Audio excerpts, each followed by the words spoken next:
रंगदारी काम भइल बा, एही से भर जिला नाम भइल बा। कोई रंगदारी काम भइल बा, एही से भर जिला नाम भइल बा। थाना में फोटो बाटे टंगाइल, गली गली में बाटे खो जाइल, तबो न पर्दा फांस भइल बा, तबो न पर्दा फांस भइल बा। हमारा ऊपर हमारा ऊपर हमारा ऊपर पगली कई गो मर्डर के केस भइल बा। हमारा ऊपर सोना कई गो मर्डर के केस भइल बा।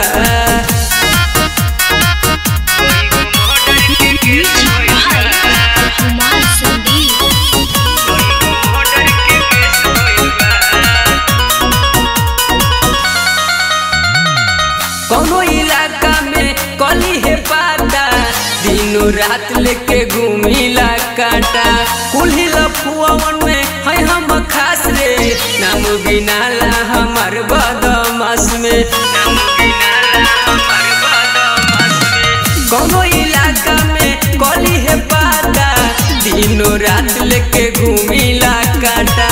कुल्ही लफुआवन में है हम खास रे, नाम गिनाला हमार बदमाश रे, नाम गिनाला हमार बदमाश रे। नामवा सुनी सुनी सब कर जियल कलेश भइल बा, सब कर जियल कलेश भइल बा।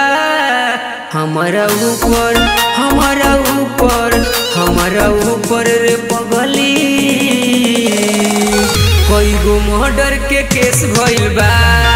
हमारा ऊपर सोना कई गो मर्डर के केस भइल बा।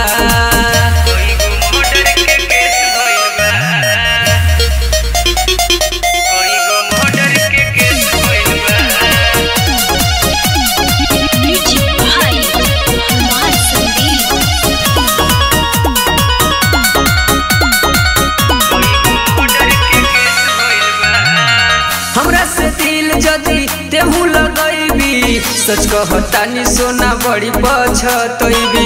एरिया इलाका में जिहिला शान से, नइखे भरोसा कब चल जाइब जान से। हमरा से दिल जदी तेहू लगैबी, सच कहतानी सोना बड़ी पछतैबी।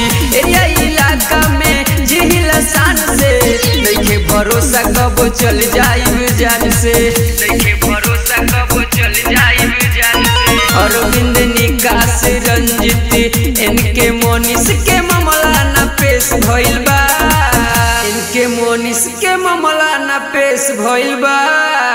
हमारा ऊपर हमारा ऊपर हमारा ऊपर रे पगली कई गो मर्डर के केस भइल बा। हमारा ऊपर सोना कई गो मर्डर के केस भइल बा।